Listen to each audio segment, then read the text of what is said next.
nothing. And now we have something to work with. And so I'm hoping that citizens will join us. Tallahassee City Commissioners are moving forward with an ordinance to create a citizens review board for police interactions. ABC 27's Cara Bailey spoke with commissioners and community leaders about how they hope to implement the new group. Following 3 officer-involved shootings in Tallahassee, commissioners and activists agree on 2 things. One, that now is the time to add more oversight of police, and that the decisions on how to make that possible are far from final.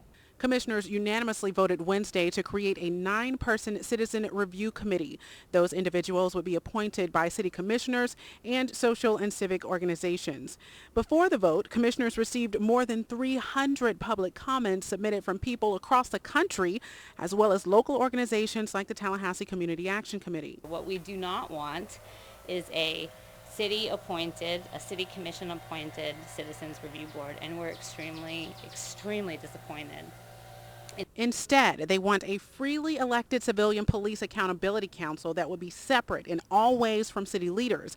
They also want the council to be able to make people go to court. Commissioners say that they've created a new inspector general role to add some independence. They also point out that officers are protected from having to go to court by law, and that any board that would be able to affect lasting change would need access to the city commissioner's budget. I've received calls from people who agree with what we have because we had nothing, and they understand that this is a step in the right direction. Is it perfect? Probably not, but we have an opportunity to make it as best that it can be.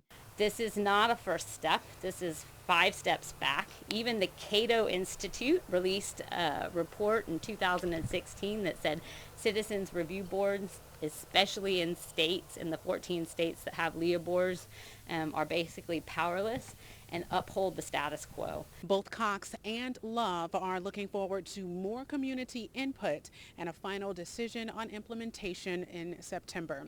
In Tallahassee, Cara Bailey, ABC 27.